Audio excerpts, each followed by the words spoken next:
Hello. So I watch a lot of YouTube videos about people's transitions from New Age spirituality into Christianity, and it's usually back into Christianity. And so after watching so many of those and even responding to one of them, I decided to make my own video about my transition from Christianity into New Age spirituality, whatever that means. So I started out as a Christian in the Mormon tradition, and I'm sure a lot of Christians are already balking at that, because most Christians don't accept Mormons as proper Christians, probably because of Mormonism's occult roots, and Mormonism really does have occult roots.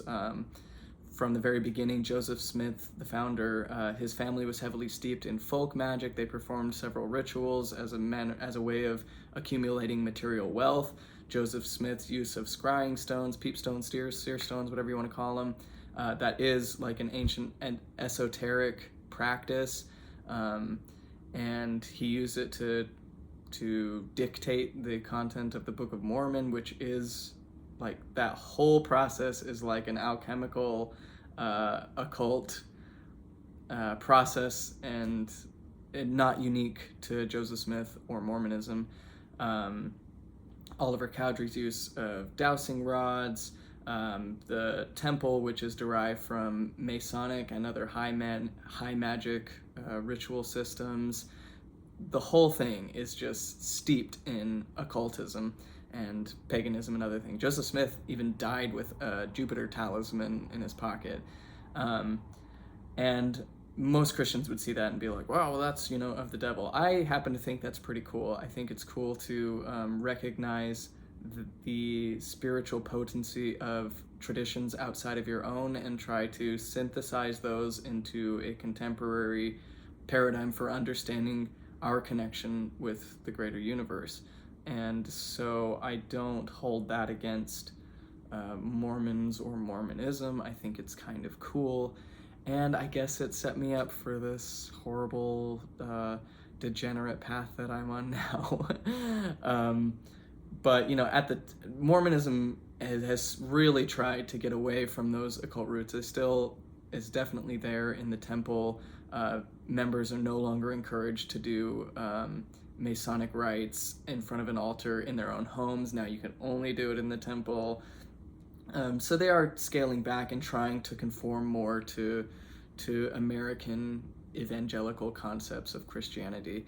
And I would say that even, it's foolish to assume that you have the particular correct brand of Christianity, the correct interpretation. Like literally every denomination of Christianity thinks that it happens to have the one true understanding of the Bible. And I think if Jesus had really intended for the Bible to become the end-all, be-all representation of his will, he would have made a couple things a little bit more clear. There's nowhere in the Bible where Jesus says, hey, just so you know, you all need to put this in a book, write it down, and use this as a way of governing the world and setting up in a perfect American theocracy, in a couple thousand years. Like, none of that's there. He as far as I know, there's no mention that such a thing is going to happen. And the, accumulation of the records that later became the Bible was just a man-made process. You have second and third hand accounts written decades, sometimes centuries after the facts, and then compiled by people with various motives to create this Bible and acting like this is the end-all be-all. I think that that's just not a very good sturdy standpoint. So I don't value any tradition that claims it's the one true one, including obviously Mormonism. As a Mormon, I felt like I had a genuine connection with Christ. In high school and maybe a little before, I started having profound spiritual experiences, and I don't think that those are common to Mormons or even Christians. I think especially youth are prone to these types of things. And anyway, I felt like those experiences really opened up to me the reality of God, of Jesus Christ, because of the deep, piercing sense of love that I got from them. in moments of prayer where I felt that genuine connection piercing my heart, it seemed to burn away all the like self-resentment and resentment that I had toward other people. I saw myself as this being worthy of love, and all the people around me as worthy of that love. And I wanted to treat everybody with profound reverence and respect, because I saw that they were just as worthy of Christ's loving grace as I was. And that was the basis of my zealotry in Mormonism. I felt that love, and because of my conditioning, believed that the only way to express that was through the lens of Mormonism, through proselytizing and that sort of thing. So I did the mission and all that. In my exodus out of the church, which was a course of a couple years of very intense, prolonged study, diving into tons of historical records and theological discourses, eventually I came to the conclusion that Mormonism was not true. And shortly thereafter, or around the same time, realized that I didn't believe in God or in Jesus. Again, I realized that the Bible was just a compilation of records that some people made. Like, it wasn't God who just like sat down and wrote out his book. So I lost all of that, and it was really, really hard. I became very depressed, borderline suicidal, because my only sense of purpose and identity was gone. My community rejected me. I lost lifelong ties with a lot of people, and relationships that I thought were really powerful and resilient all of a sudden vanished overnight by my decision to leave the church. And so it was a very, very hard time. But not long after, I had an experience that validated the spiritual inclinations I had growing up. It didn't prove to me that any one sect was true. All it did was show me that the deep, profound, life-altering love that I had encountered was not a result of my connection to either Mormonism or Christianity, that was something that existed independently inside of me, and that was always available to me, even though it wore the guise of a human form, whether that was Jesus or Joseph Smith or whatever. And that sort of started me on this path of trying to cultivate my connection with that part of myself that had boundless compassion for all life, and showed me how I was deeply interconnected with all things. And it is true that we are all deeply connected with all things. I read a quote from what's his name? He wrote How to Change Your Mind, Michael Pollan. He said, the opposite of spirituality isn't materialism, this binary dichotomy that there are some things that exist in matter and some things that exist in spirit. He said the opposite of spirituality is egoism. And I hold that to be, true to me, because I've seen that we as people have an ego as this psychological mechanism that convinces us that we are separated from the world. It's constantly dividing the things dividing us between, a sense of us and a sense of other, when in fact there is no real difference. The materials that make up my body are constantly passing through me in a flow of being. My very cells are constantly regenerating, drawn from the elements around me. The global water cycle cycles through me. 70% of my body is water, and that cycle is always happening in and out. The air cycles, global air cycles through me with every breath I take. When I die, my body will be re-immersed into the world, and those materials will go out into other things. So even on a different level, this idea of like a person existing in this existential vacuum, rugged individualism, make your own self-made man. I see that that's also a myth, that it really does take, that our sense of identity is co-created according to our relationships with other people. So the very way we perceive our individuality is dependent on our not being isolated individuals. So whatever way you want to shake it, it seems abundantly obvious to me that I have a deep existential connection with everything, and then in a new context. And that's what this experience gave me, was a new context for observing the same data that I've always used, the same life that I've always observed, and helped me see that there are other ways of looking at things. Reality is like the illusion of the two faces about to kiss, and the goblet in the middle. We've been taught that there's only this way of looking at it, that's a picture of a goblet. But the reality is you can shift your perspective and see something in a totally different way, and that totally different way can be deeply meaningful. And that's what happened. It suspended my ego. It showed me that this egoic mechanism going in my brain that's constantly dividing things into me and not me is just a mechanism, and an illusory mechanism. And so my quest for spirituality became a quest for loosening the restrictions of ego. And I don't know that like all the rhetoric surrounding ego is right. I don't think we need to destroy the ego. The ego does serve a purpose. Without an ego, Terence McKenna says, you wouldn't know whose mouth to put food in.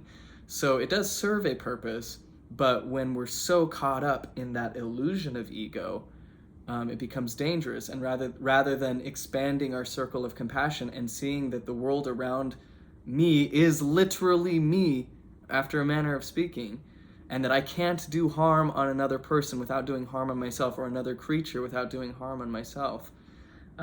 If I stay isolated in that egoic story, then I'm bound to act out in ways that are harmful to others and therefore harmful to myself. I think this is reflective of what Jesus said when he said, "Inasmuch as ye have done it unto one of the least of these my brethren, ye have done it unto me."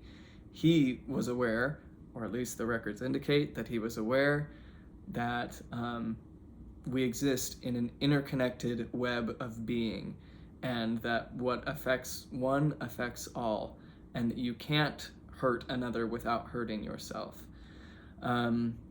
Anyway, those experiences were very profound for me, and they didn't contradict what I experienced in Christianity. Like I said, it validated it. It again filled me with this desire to increase my compassion and my forgiveness for things that had happened to me, for the evils that I perceive happening in the world, because I recognize that for as much as we talk about good and evil, and we want to believe that there's just like these cabals of ill-willed people like actively acting out in maliciousness, and I think to some extent that's true. There are psychopaths and things, but most of what we chalk up to evil is really unconsciousness. It's people acting out of fear and holding to these psychological mechanisms, unaware that that's what's happening to them, and they're entrenching themselves in that sense of ego, that this is me and everything is against me,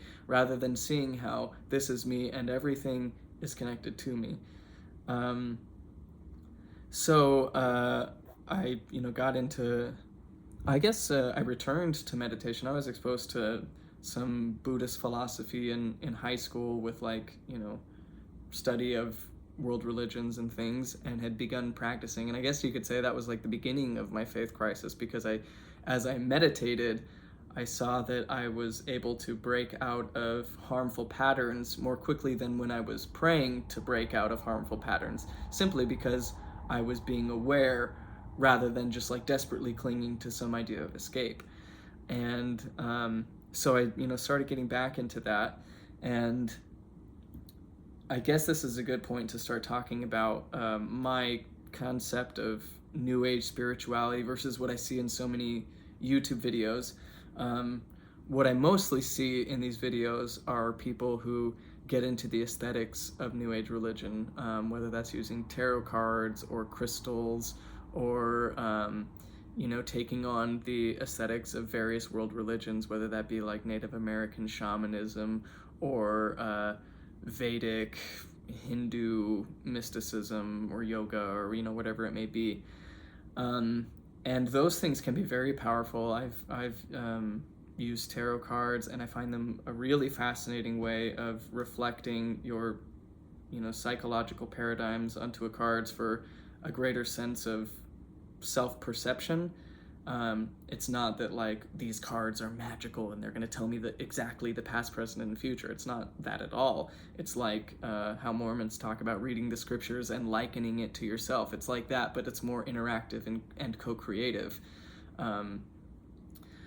So yeah, nothing wrong with those things. If you like the look of crystals, if you like the smell of incense, then by all means hold your crystals, light your incense. But that's not what like spirituality is, because again, my idea of spirituality, and it's not my idea, it's but it's the one I hold to, is that it's not about aesthetics, it's about ego and trying to again widen your circle of compassion and becoming an agent of compassion in the world. So yeah, I think it's important to distinguish between like the aesthetics of New Age spirituality versus the heart of the thing. And to understand the heart of the thing, I think you need to go back a little bit. Granted, New Age thought predates Mormonism. Mormonism, I believe, is or was a New Age religion. It's since sold out to big Christianity, and it do what it do. But I think like the popularization of New Age spirituality, we see mostly starting with the psychedelic revolution in the 60s and then going into the 70s as people began, after having those psychedelic experiences, began exploring other esoteric and world traditions. And if you look at the origins of that, you see that again, it's not about the just using a tarot deck, lighting incense, burning sage. Like, sure, that may be part, but that's not really what it is. I think one of the primary founders, that's not the right word, but one of the lead thinkers in the movement is Ram Dass, the recently deceased Ram Dass, who was a professor of psychology at Harvard. And when he began studying psychedelics with his partner Timothy Leary, their experiments and studies became too much out of control for the Harvard establishment, and they were forced to leave. And that sort of started him on his spiritual quest that led to him going to India and meeting a guru there by the name of Neem Karoli Baba, or Maharaji, who told him to love everyone and tell the truth, which I think are great axioms. But anyway, the reason I bring him up is because he was definitely a main figure in popularizing Eastern philosophy and practice in the West, along with others, Alan Watts, Allen Ginsberg. The list goes on so long. There's so many people. But the reason I bring up Ram Dass is because he wrote a book that summarized his experience studying in India and what he gained from that. And the title of the book is Be Here Now. And that essentially sums up what I think is the philosophy of New Ageism, Buddhism primarily, which is the awareness that we only exist ever in now, in the present moment. And so much of our distress and psychological suffering comes from trying to live in the past, being depressed by things that happened before, or living in anxious anticipation of the future. And when we try to live, when our mind is living and when our mind is controlling the narrative and, trying to live in the past or the present, or the future, we're unable to fully appreciate the present. And so through mindfulness practice, through meditation, and learning to calm your body so that you can be fully present in the current moment, like, that's it. That's the spiritual path. That's the spiritual work, is to become present in your body here now. And everything else after that is just an addition to that very, very basic concept. I have found that as I've made meditation a continual practice in my daily routine, that I become so much less anxious, so much more productive, because there are things that are constantly, just social media alone is like this. I feel like everybody I know are like social media junkies, myself included. I'm constantly like at every free spare moment, like my phone is out and I go there. And if I'm not practicing mindfulness, if I'm not practicing being here in the moment now, it's so easy to get sucked into this alternate or projected reality that exists in the web and not in my current lived sensory experience. And the more that I'm able to meditate and center myself in the present moment, the more I'm able to see my neuroses and my compulsions playing out, and the more empowered I am to walk against that current and to do the things that I actually want to be doing, that I actually find value and fulfillment in. And so, regardless of any framework of what God is or any of that, is just a simple practice centered on awareness. And I think that's huge, because the dogmas of religion can't be proved. They just have to be accepted on blind faith. And I don't buy that. I think if you focus on awareness, then your body will naturally follow in a true course. Whereas if you're just following another person's dogma, you have no guarantee that it's going to lead you in a good direction. You're making the scriptural mistake of leaning on the arm of the flesh, trusting in carnality, rather than in your own spiritual intuition and awareness, your own centeredness of being. I can talk a little bit more about my framework for God, the universe, all that, because it's been through, studying other esoteric traditions, because even though, at the heart of it is just practice, awareness, centering on the present moment, there are all these other concepts and things that I think are very interesting and also helpful, and they come from all over the world, and I think by studying them we help ourselves overcome the human inclination, to the egoic inclination to think that our tradition has it all, that I understand everything that I need to understand, that this favored nation of God, or this favored culture, chosen, select, peculiar people, we have it all and everyone else is deceived. I don't buy that at all, because the more you start studying other traditions, the more parallels you start to see. I think Joseph Smith observed that, certainly, and I observe it now, that I see the same characters playing out in mythology all over the world. Doesn't matter if it's Vedic mythology or Greek mythology or even Mormon mythology, and Mormonism does have quite an active pantheon when you get into some of the older, juicier doctrinal teachings. But yeah, like I said, I see the same characters, and the names change, but the characters are so similar that I can't just dismiss it as coincidence. And a lot of good thinkers have described this. Carl Jung, who's a favorite in the New Age movement. One of the founders of modern psychology, a protege of Sigmund Freud, he recognized that these characters were archetypes. They represented social, psychosomatic personalities that are inherent in and consistent in human collectives. A savior archetype, if you will, the archetype of the dead and resurrected God, the archetype of the wounded healer. It goes on and on. There are all these archetypes, and the faces of them change, but the archetype stays consistent.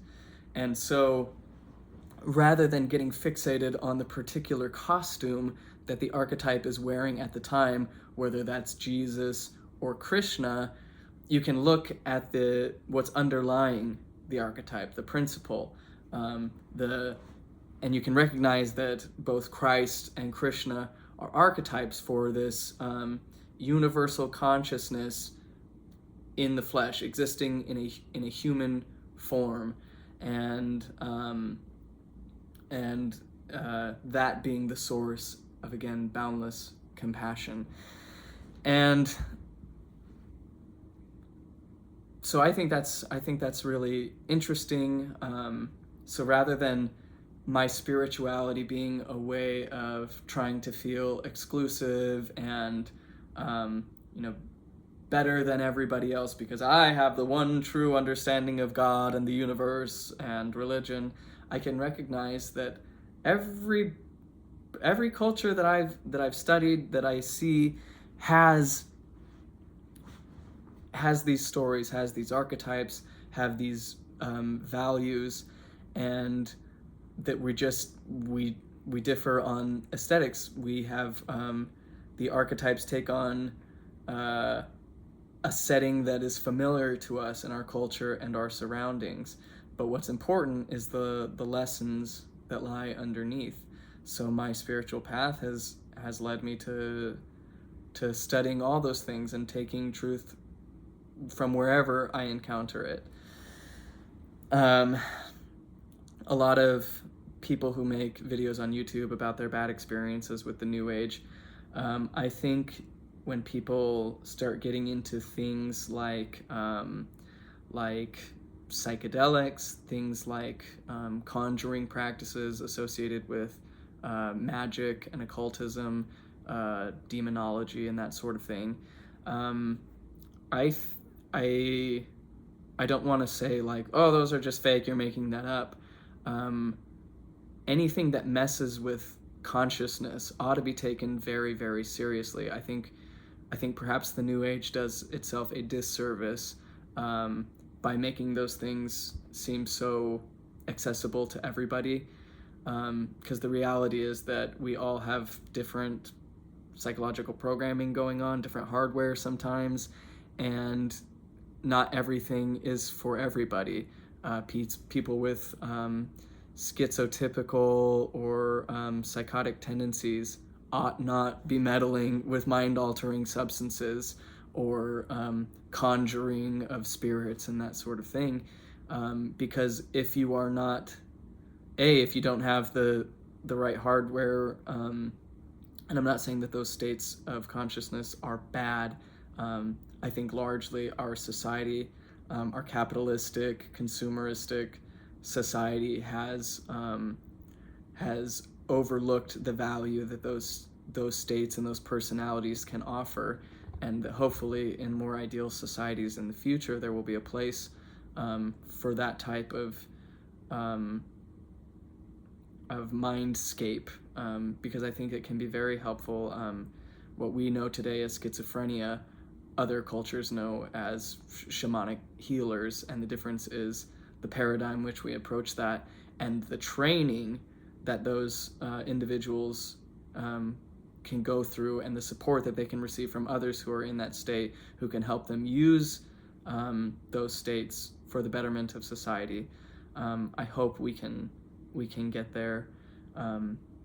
But as of right now, American westernized culture, there are places, certainly, where you can encounter that and where people can find support, but certainly not like we need to.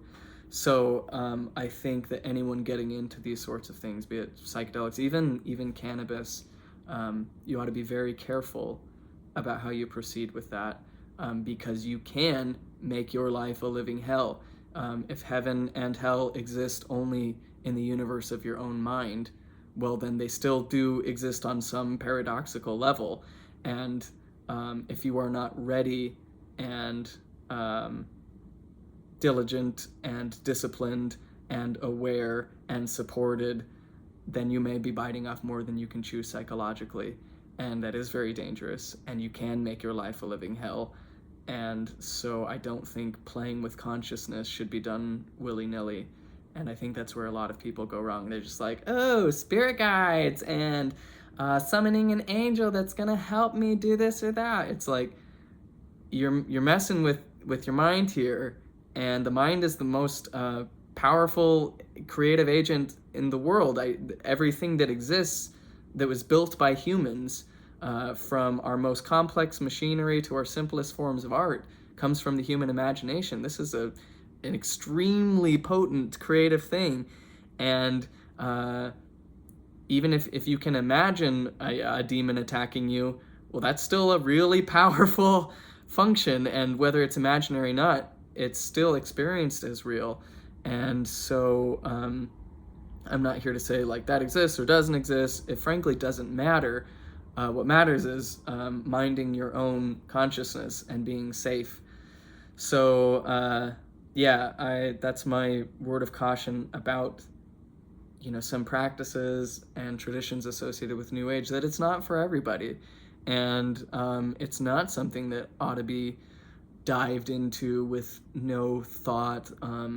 I definitely read a ton of esoteric literature, but practice very little outside of just meditation, because I'm very cautious about the states that I'm putting my brain into, and I don't want to get so fixated on letting my imagination run wild that I'm getting away from that groundedness in awareness of what actually is. And I think that's a problem. A lot of people become ungrounded. Again, Carl Jung said it best. He said, one doesn't reach enlightenment by imagining figures of light, but by making the darkness conscious. And I think that's what, it's easy to get distracted by the bizarre, the flashy, and mystical elements of spirituality. But those are not a substitute for centering, grounding, and becoming aware and aligned with reality as it is in the present moment. And that's what meditation, rather than conjuring up beings of light in your head, imagining being visited by Vishnu or Krishna or the mechanical elves of DMT land, like, what meditation does is forces you to encounter the shadowy sides of yourself, the parts of you that are trying to spin out in egoic ways, and just witnessing those, and by the very act of witnessing, gaining power to change. Another thing I need to say is, I feel like most YouTubers who leave the New Age to go back to Christianity have this fixation on the law of attraction, and that's so bizarre to me, because the law of attraction, despite being touted as a law, is not a it seems a very fashionable and contemporary idea, not one that has a ton of roots in many of the traditional understandings of things. And I think we can definitely say that there are forces at play in the world, and gravitational pulls and flows, and everything exists in a state of constant flow and flux. And by becoming aware of those flows, rather than, trying to imagine, God making this perfect little sequence of events that play out exactly how he wants. Just becoming aware of how things are naturally flowing. You can have power to flow in certain directions or to channel that flow. So I think the idea behind the law of attraction, there is something to it, that you really can change a reality, that you can attract to yourself the things that you desire, that the power of human will can be harnessed to achieve great things. There's no doubt about that. But this fixation I see with the law of attraction shows to me a certain level of spiritual shallowness, because again, if the purpose of spirituality is to reduce the harmful effects of egoic thinking, of considering ourselves separate than other people by trying to be better than other people, and that's usually in the form of, in at least America, with the accumulation of material goods, that if I have more wealth than my neighbor, then I'm better and, in a religious sense, more righteous, because God is blessing me with more things. And so that's just entrenching the ego more. So if your idea of New Age spirituality is, making a vision board and getting all the material things that you wanted so that you can entrench and build your ego rather than mitigate the harmful effects of it, it seems like a completely contradictory idea of spirituality, and shows the inherent flaws and shows why it goes wrong for so many people. Because if you're trying to have a more spiritual life by entrenching your ego, good fucking luck.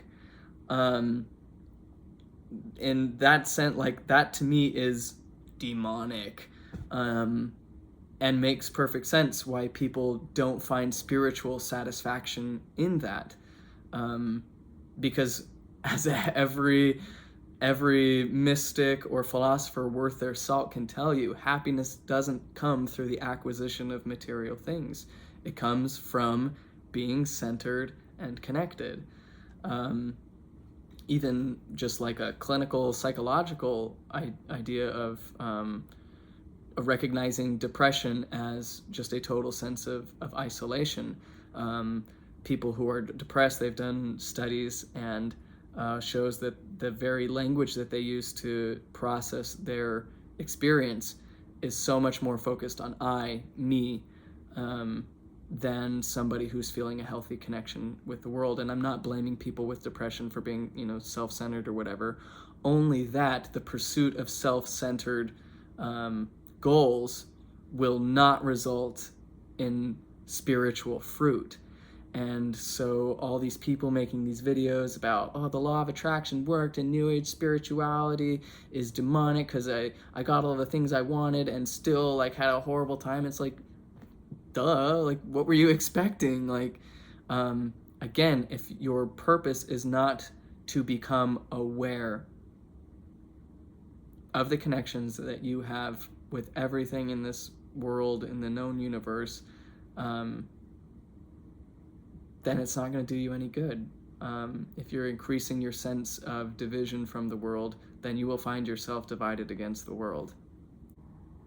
Part of the problem with approaching New Age spirituality, which is not a monolithic, singular entity with a rigid set of doctrines and dogmas that need to be abided by, the New Age encapsulates this idea that in a perfect idealistic world, everyone could pursue the path of reconnection with self and others and the transcendental other through ways that make the most sense and have the most personal meaning to them. And since everybody's different, everyone will have different approaches and find things that work better for them, that appeal more to their sensibilities, and that's okay. But there is a danger, coming from more monolithic, monocultural backgrounds where everything is binary, right and wrong, good and evil, true, false. There is a danger of carrying that into the New Age and using that those preconceptions to produce bad results. For instance, if you come from a background where everything has to be a stark binary of true and false, and you're trying to find the one true teacher who can, lead you to God or transcendence or enlightenment or whatever it is, you're bound to be disappointed, because what you will find is a bunch of imperfect people who are striving to go toward the transcendent, and then you will find a lot of people who are taking advantage of that. I mentioned Ram Dass earlier. Well, I just the other night watched this Amazon Prime documentary called Carmageddon, and I highly recommend it. It was about a guy named Bhagavan Das, who actually introduced Ram Dass to his guru. And Ram Dass, I think, is, I don't want to pedestalize him, he's definitely still a mortal, fallible person, but I genuinely feel when I listen to him that he is concerned with becoming a vessel of love, that he is trying to cultivate compassion as far as he possibly can, even having compassion for pain and his own suffering, and I think is a beautiful example of love in action. Meanwhile, his contemporary and brotherhood and discipleship to their guru, Bhagwan Das, also meditated in a cave for 2 years straight and went through all kinds of rituals and practices, and is still to this day a rampant, horrific, psychopathic even sexual predator, and not just predator, or sexual predator, but like predator in every sense, someone who just lives through the exploitation of other people. And you can look and say, well, how do these two people who kind of started out in similar veins and who seem to have had the same experiences and who talk the same talk, how do they have such radically different approaches? How do the people who encounter Ram Dass, almost, as far as I've been able to tell, universally walk away feeling better, feeling more inspired to be more loving, compassionate, versus this guy who everyone who encounters him leaves feeling manipulated and taken advantage of. That's a weird phrase. And again, like, just because somebody wears the vestiges of spirituality or has the aesthetics of spirituality doesn't mean that they are centered on compassion. If you do every New Age practice out there, there's no guarantee that it will lead you to spiritual fulfillment, into harmonious living with the natural world and the society at large. So you kind of have to take the advice of the Bible to try the spirits, to see what works for you, what actually increases your sense of compassion, and not just buying into the age-old mistake of trusting in the arm of the flesh, that the next guru will lead you to enlightenment, that the next teacher, that the next holy text, that's the mistakes of the past. That's the dogma that needs to be transcended, that I see modern Christianity laboring under, including and especially including Mormonism, who have this devoted reverence to the prophet and neglect their own spiritual inclinations and let their own spiritual power be subverted in their worship of another person. And so in the New Age, everyone has to take ownership of their own spiritual life, and that's not easy, but it is possible, and it is rewarding, but it takes you seizing your power, and you can't be just like a passive consumer of somebody else's ideas of spirituality. This is getting kind of long, so I just wanted to end by saying that in my study of New Age literature and practice, it's actually helped me repair my relationship with the figure of Christ and with Christianity, because as I've been trying to just understand the world as it is and not how I want it to be or wished it was or imagined that it could have been, by both just impartial scholastic study, reading history, scientific literature as well, and then trying to accept even hard truths. What I see is like a beautiful humanity flowing through all traditions, and even the ones that are somewhat misguided or egoic. And it's been that way with Christianity. I can see that whether or not Jesus was a real person, and I assume he was, or whether or not everything that was attributed to him actually happened in the exact way that the Bible says it did, and the Bible often contradicts itself. So whether or not those things are true, there are things about the story that have deep symbolic resonance to me, that represent concepts that I feel on a deep, profound level. I've talked so many times on this channel about the idea of atonement, that Christ as this prototype or archetype of the enlightened individual that realizes that he himself is an intersection of all things. And this kind of like pantheistic idea of God seems pretty like agreeable to the Christian Nicene Creed sense that God is this bodiless, partless, passionless entity filling the void of space, and there is nothing that isn't God. Like, how is that any different than pantheism? You tell me. But Christ as the archetype of the person who has become aware of that, who has transcended his ego to see that he himself is God embodied and that other people are gods. He says in the Bible, "It is written, ye are gods."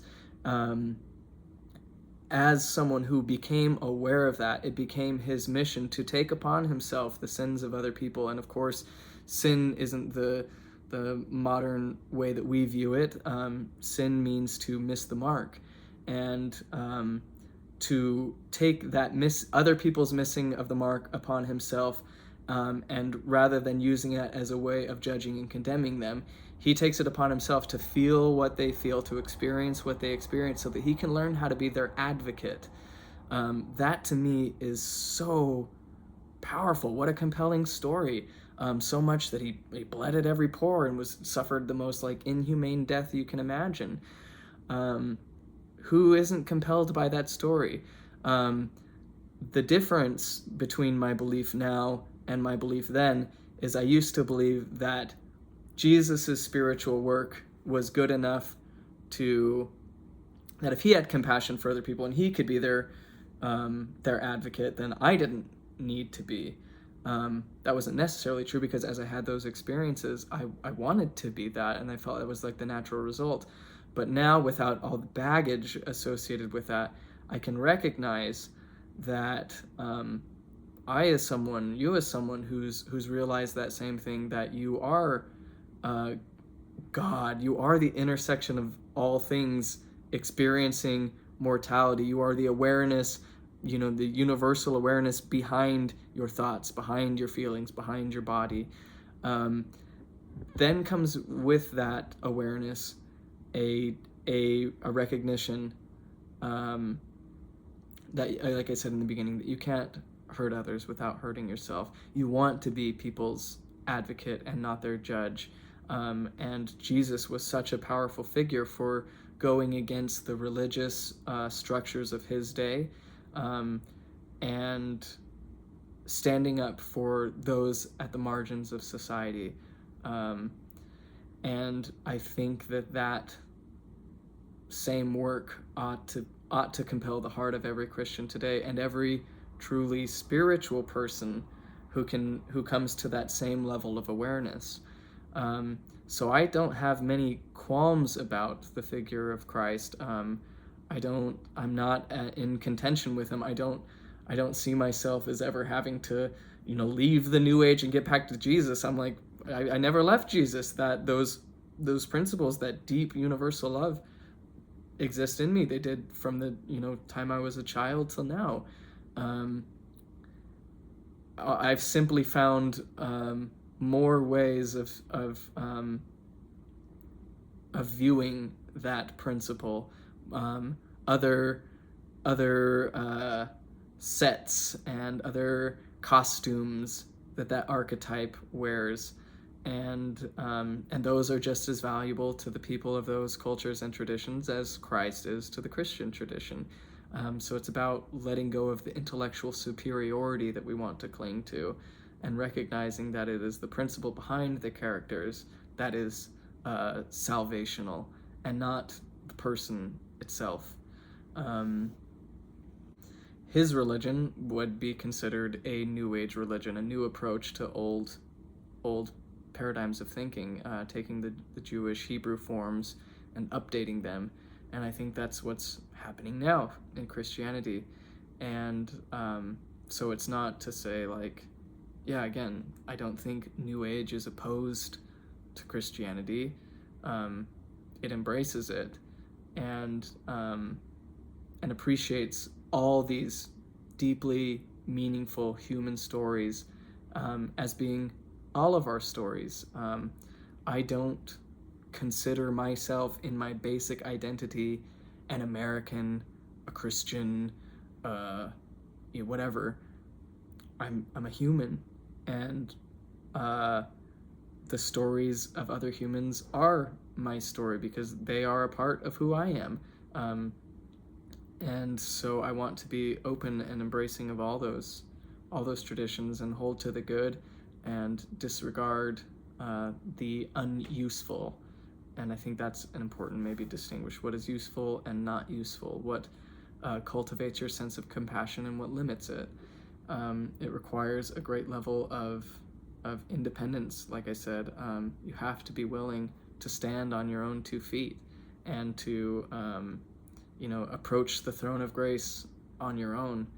And I think every mystic of every tradition, Christ included, Buddha included, they found this connection on their own. It wasn't in the congregations, in the contemporary congregations of their time. It was them alone, in their own transcendence, in their own relationship with the transcendental other.